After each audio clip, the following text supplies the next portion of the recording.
여러분 안녕하십니까. 5월 13일 금요일 아침 뉴스투데이 경남 시작합니다. 먼저 오늘의 주요 뉴스입니다. 6일 지방선거 후보 등록 첫날이었던 어제 경남 도지사와 교육감 후보들은 일제히 등록을 마쳤습니다. 이 가운데 경남 교육감 선거에 출마한 두 후보가 가장 먼저 내세운 학력 격차 해소와 미래교육 추진 방안을 짚어봤습니다. 전기 자동차를 필요할 때 빌려 사용하고 사용한 만큼 돈을 내는 공유 서비스 나누카를 경남에서 처음 도입했습니다. 국립공원에서는 처음으로 해발 1,600m의 지리산 고산지대에 기후와 식물의 변화를 조사하는 시설이 들어섰습니다. 6일 지방선거와 국회의원 보궐선거 후보자 등록이 어제 시작돼 오늘까지 진행됩니다. 경남도지사와 교육감 후보들은 후보 등록 첫날 일찌감치 등록을 마치고 본격적인 선거전에 돌입했습니다. 문철진 기자입니다. 오전 9시 접수 시작과 함께 경남도지사와 교육감 후보들이 경남도 선관 위를 찾았습니다. 다소 어색한 분위기 속에서 마주한 후보들은 환한 웃음으로 선거 승리와 공정 경쟁을 다짐했습니다. 경남도지사 선거엔 더불어민주당 양문석, 국민의힘 박완수, 정의당 여영국, 통일한국당 최진석 후보 4명이 등록을 마쳤습니다. 국힘당 텃밭이라는 경남의 정치적 오명을 벗겨내겠습니다. 제대로 싸우겠습니다. 그리고 이기겠습니다. 더 열심히 뛰어서 우리 도민들의 마음을 얻고 압도적인 지지로 도지사로 당선될 수 있도록 양당 대결 정치를 끝내는 게 우리 도민들의 삶을 개선하는 길이다. 이런 좀 소신을 가지고 경남 자체가 전기차 친환경 메가시티가 돼야 된다 생각하기 때문에 6월 1일까지 열심히 도민들하고 같이 그 얘기를 하면서 경남교육감 선거엔 박종훈, 김상권 2명이 후보로 등록했습니다. 우리 도민들께 우리 아이들의 미래 비전을 동의를 받고 삼선 교육감이 되도록 최선을 다하겠습니다. 앞으로 20일간 열심히 노력해서 경남 교육 제대로 바꾸는데 최선을 다하겠습니다. 박완수 의원 사퇴로 치러지는 의창구 국회의원 보궐선거와 시장 군수, 도의원, 기초의원 후보들도 오늘 오후 6시까지 후보 등록을 이어갑니다. 본격적인 선거운동은 오는 19일부터 시작되지만 각 후보들은 토론회와 간담회 등에 참여하며 사실상 선거전에 돌입했습니다. MBC 뉴스 문철진입니다.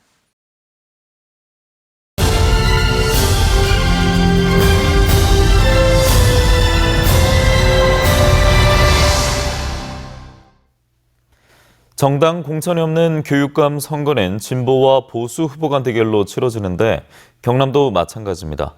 맞대결이 예상되는 두 후보가 먼저 내세운 공약들을 MBC 경남 기획보도 이 공약 어때에서 짚어드리겠습니다. 서창호 기자입니다. 진보진영 박종훈 후보와 보수진영 김상권 후보 간 맞대결을 예고한 경남 교육감 선거. 이렇게 성향은 다르지만 후보들이 공약을 발표하면서 먼저 내세운 주제는 같았습니다. 기초학력 향상과 미래교육 환경 조성인데 후보 간 공약이 어떻게 다른지 그리고 공약을 어떻게 추진할 건지 직접 들어봤습니다. 떨어졌다, 아니다. 후보 간 치열한 공방을 벌여왔던 학력 격차 논란과 맞물려 있는 기초학력 문제. 주제에 접근하는 관점부터 달랐습니다. 초등학교 3학년 아이들의 읽기, 쓰기, 말하기 이 지표를 가지고 전수조사를 하는 게 있거든요. 2019년 조사에 비해서 2021년 조사가 오히려 기초학력 부진 학생의 비율이 줄어들었습니다. 경남의 기초학력 미달 비율은 급증했습니다. 12년도와 16년의 비율 추이를 보면 중학교 국어는 0.9에서 2.0, 수학은 3.1에서 4.5, 다만 박 후보는 기초학력에서 벌어진 학습 격차는 갈수록 회복하기 어렵다면서 권역별 기초학력 지원센터를 설치하고 학습 클리닉 센터를 운영하겠다고 공약했고, 김 후보는 학력을 일으켜 세우겠다며 경남형 표준 성취도 평가제 도입과 기초학력 전담 인력 배치 등을 약속했습니다. 미래교육 환경 조성을 바라보는 후보들의 생각과 공약은 엇비슷했지만 세부 계획과 구체적인 대안 등은 차이를 보였습니다. 그 알고리즘을 짜고 기반을 닦는 것이 한 3년 정도 예상으로 진로교육원은 유일하게 인공지능으로 우리 아이들의 개별성과 진로 적합성을 찾아서 컨설팅하는 한 것으로 모아서 제대로 된 미래교육 시스템을 만들겠다는 그런 말씀을 드리고, 렉트 시어터는 시범 학교를 바로 운영할 것이고, 그리고 신설 학교나 또는 리모델링을 하는 학교들은 당장 그걸 시행할 겁니다. 두 후보의 정책 대결은 오늘 20일 오후 5시 35분 MBC 경남이 마련한 토론회에서 이어집니다. MBC 뉴스 서창호입니다. 전기 자동차를 필요할 때 빌려 타고 사용한 만큼 돈을 낸다면 어떨까요? 이산화탄소 배출을 줄일 뿐 아니라 보통 차가 없는 사회 초년생들에게는 좋은 기회가 될 텐데요. 경상남도가 광역지방자치단체로서는 처음으로 이 같은 시스템을 도입했습니다. 신은정 기자입니다. 업무상 출장을 가야 하는 경남도청 공무원 송세종 씨. 미리 예약한 전기차 앞에서 휴대전화로 간단한 절차를 거친 뒤 스마트키를 생성하면 이용이 가능합니다. 앱으로 수시로 확인하고 이용할 수 있으니까 고유가 시대잖아요. 그렇다 보니까 개인 차량에 의해서 출장하기보다는 이런 관용차, 전기차를 이용해서 간다고 하니까. 경상남도가 이달부터 서비스를 시작한 전기자동차 공유 서비스 나누카입니다. 민간 차량 공유업체의 전기차 10대를 임차해 업무 시간엔 관용차로, 그 외엔 킬로미터당 50원의 비용으로 출퇴근과 여가용으로 사용할 수 있습니다. 경상남도의 관용차는 16대, 1,600명이 넘는 직원 수에 비해 늘 부족해 개인차를 업무에 이용하는 등 불만이 늘어나자 전기차 공유 서비스를 도입한 겁니다. 앞으로 5년간 전기차 구입 예산 1억 5천만 원을 줄인 건 물론 20톤의 이산화탄소 감축 효과까지 기대됩니다. 5천만 원에서 7천만 원 정도 되는 차량을 일시에 구매하기가 굉장히 어려웠고요. 강공수가 솔선해서 기후위기에 잘 대응할 수 있는가, 그걸 연구하던 끝에 경상남도는 올 하반기엔 전기자동차 공유 서비스를 경남 도민들도 이용할 수 있도록 하고 전통시장이나 공단 등 다양한 장소에 설치해 이용 범위를 늘리는 방안도 검토하고 있습니다. MBC 뉴스 신은정입니다. 기후변화가 심해지면서 고산지대 식물의 생태도 빠르게 변화하고 있습니다. 국립공원에서는 처음으로 해발 1,600m의 지리산 고산지대에 기후와 식물의 변화를 조사하는 시설이 들어섰습니다. 정성호 기자가 보도합니다. 해발 1,600m 지리산 세석평전. 아고산대 지역으로 구상나무를 비롯한 상록 침엽수들이 자랍니다. 기온 상승이나 겨울철 눈 부족 등 기후변화에 취약한 특징이 있습니다. 지리산 기후변화 대응 스테이션은 고지대에 처음 세워진 현장 거점 시설로 생태 환경과 동식물에 대한 여러 정보들을 취합합니다. 자동화된 관측 장비는 온도와 습도, 강우량과 풍속, 토양의 수분 함량까지 지표면 부근의 미세한 기상 정보들을 포괄적으로 수집합니다. 현장에서 관측된 정보들은 국립공원 연구원으로 실시간으로 전송돼 연구 자료로 활용되고 축적됩니다. 구상나무가 어떠한 조건 속에서 살고 있는지를 연구하고자 하고, 또한 기후변화에 따라서 이런 기상 조건들이 또 어떻게 변화해 나가는지를 관측하기 위한 데 목적이 있습니다.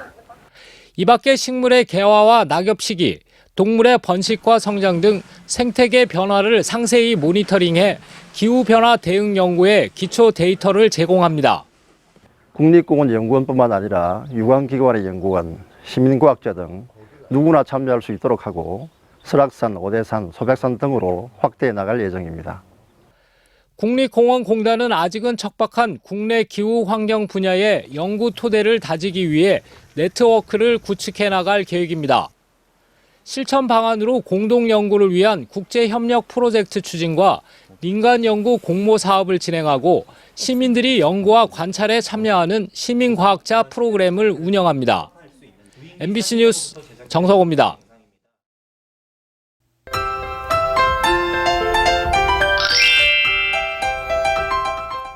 오늘도 기압골의 영향으로 비가 조금 오겠습니다. 작은 우산을 가방에 넣고 다니시면 좋겠는데요. 경남 남해안 지역은 오전 사이에 빗방울이 떨어지는 곳이 있겠고요. 오늘 오후부터 밤 사이에는 경남 내륙 지역을 중심으로 5mm 내외의 비가 가끔 내리겠습니다. 오늘 대체로 선선한 날씨를 보이겠습니다. 낮 기온이 어제보다 3에서 6도가량 낮겠고요. 일교차는 비교적 작게 나겠는데요.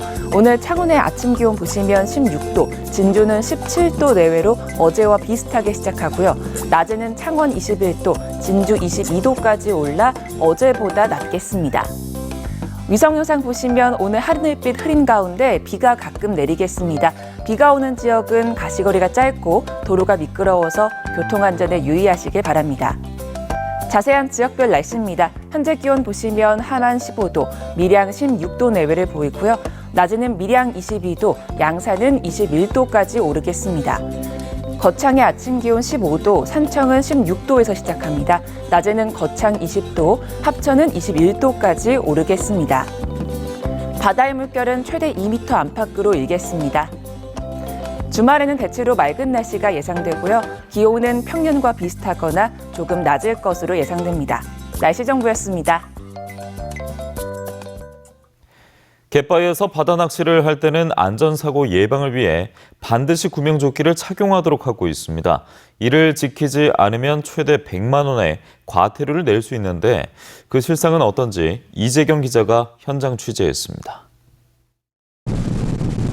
남해안 한 갯바위. 낚시꾼들이 갯바위 벼랑 끝에 자리한 채 낚시를 즐기고 있습니다. 무리에서 떨어져 홀로 낚시를 하는 사람은 구명조끼를 입지 않았습니다. 뒤편 섬, 적벽에 선 낚시꾼들 가운데서도 구명조끼를 착용하지 않은 사람이 보입니다. 갯바위는 안전사고가 많이 일어난 곳입니다. 본인의 안전을 위하여 구명조끼를 꼭 착용해 주십시오. 갯바위는 표면이 미끄러운 데다 경사가 가팔라 자칫 부주의할 경우 큰 사고와 연결될 수 있습니다. 최근 2년 동안 전국 연안에서 발생한 안전사고 994건 가운데 약 28%인 273건이 갯바위에서 발생했습니다. 거제와 통영을 비롯한 경남 남해안 6곳의 지자체는 지난해 연말부터 갯바위 낚시 때 구명조끼 착용을 의무화하고 있습니다. 위반 시에는 최대 100만 원의 과태료를 부과할 수 있습니다. 봄철 구명조끼 미착용으로 인한 낚시객 사고가 증가함에 따라 갯바위 낚시객 구명조끼 착용 의무화 필요성이 대두되어 창원해양경찰서에서는 지자체와 협업을 통해 안전관리를 실시하고자 합니다. 하지만 바다 낚시 현장의 안전 불감증은 여전했습니다. 이런 가운데 지난달 말부터는 창원시도 구명조끼 착용 관련 규정을 의무화하고 본격적인 단속을 예고했습니다. MBC 뉴스 이재경입니다. 이어서 공연과 전시 등 도내 문화계 소식을 전해드리겠습니다. 문화가 산책 부정석 기자입니다. 오페라 허황우가 제13회 대한민국 오페라 페스티벌 초청작으로 선정돼 내일 서울 예술의 전당 오페라 극장에서 열립니다. 김해 씨와 김해 문화재단이 제작한 허황우는 수로왕과 허황우의 러브스토리를 오페라로 만든 작품입니다. 히사이시조 영화음악 콘서트가 내일 창원 성산아트홀 대극장에서 열립니다.